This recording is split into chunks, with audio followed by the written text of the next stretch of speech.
Halo sobat onlineku semua, apa kabar harimu? Apa kabar juga hatimu? Semoga sih semua baik-baik saja. Mulai hari ini, aku akan bercerita kepada kalian tentang apapun yang kualami, kurasakan, dan kufikirkan. Setiap topik akan aku bahas dalam waktu nggak lebih dari 10 menit. Jadi, harusnya nggak bakal bikin kamu sampai terlena dan tertidur kan ya? Di edisi ini, aku akan bercerita ke kalian tentang diet. Wah, pasti seru nih. Di era serba mudah seperti sekarang ini, obesitas atau kegemukan menjadi ancaman yang serius. Obesitas ini adalah hasil dari perpaduan gaya hidup yang tidak sehat, terlalu pasif, dan pola makan yang tidak benar. Kalau dulu untuk mengkonsumsi makanan, orang harus mencari bahannya, mengolahnya, baru bisa dikonsumsi. Saat ini kita bisa langsung memesannya lewat aplikasi dan makanan terhidang tanpa kita harus mengeluarkan banyak tenaga. Parahnya lagi, pergaulan saat ini seringkali menjadikan makan besar sebagai acara inti dari setiap pertemuan atau perayaan. Arisan, makan-makan. Reuni, makan-makan. Mau puasa, makan-makan. Habis sepedaan atau senam, juga makan-makan.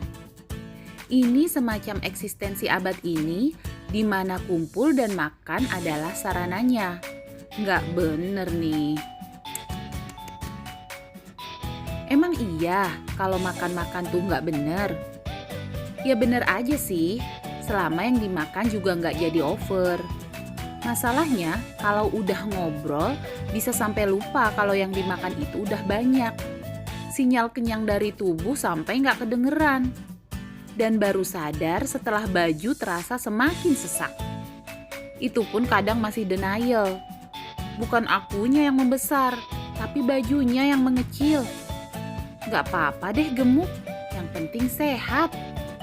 Emang iya gemuk itu sehat? Nah, kalau kejadiannya udah begini, baru deh inget sama diet. Sebenarnya diet itu apa sih? Dalam Kamus Besar Bahasa Indonesia, diet adalah aturan makanan khusus untuk kesehatan dan sebagainya. Tapi menurut aku, diet nggak sekedar aturan makan, tapi juga aturan mengenai pola pikir atau cara pandang mengenai pola makan itu sendiri. Pertanyaan selanjutnya, pola makan seperti apa yang tepat buat kita? Nah loh, lihat si A, dia makan sayuran dan buah saja, tapi pas diikutin kok lemes ya? Terus berubah lagi karena baca artikel tentang diet yang mengutamakan produk hewani dan meminimalisir produk nabati. Diikutin dong karena katanya banyak manfaatnya. Tapi kok jadi sembelit, rambut rontok dan lain-lain. Terus yang mana nih yang cocok?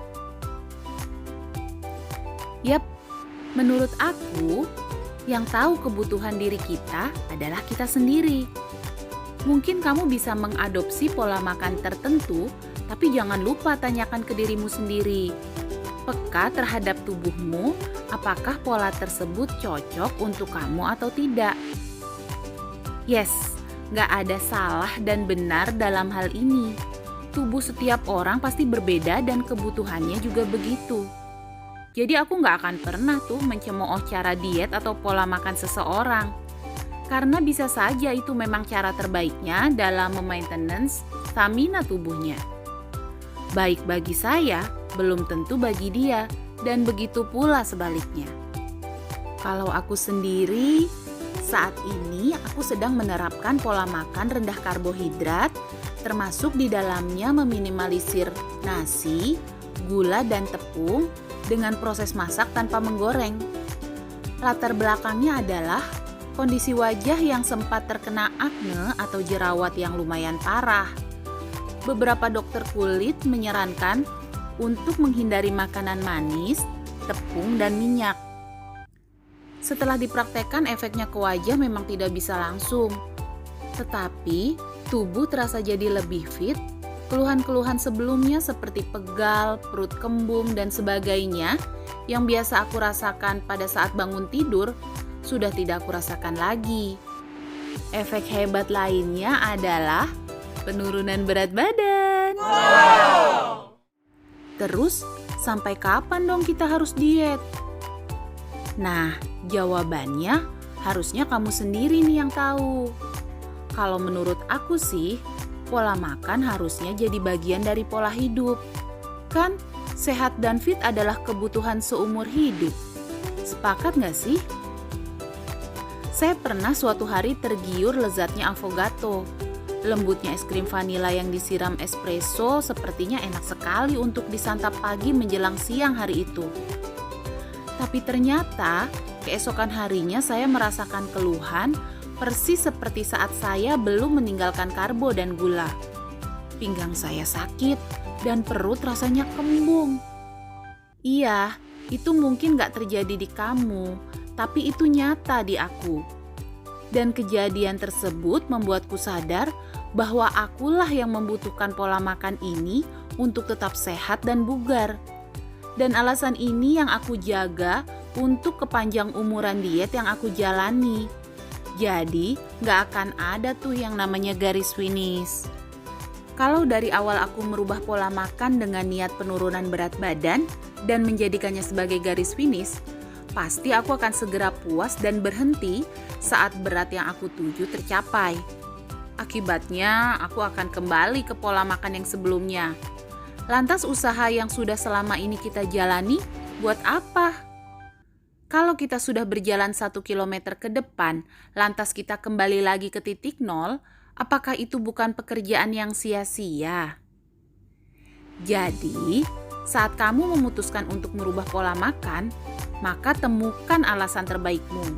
Bukan masalah apa yang harus atau tidak boleh dimakan.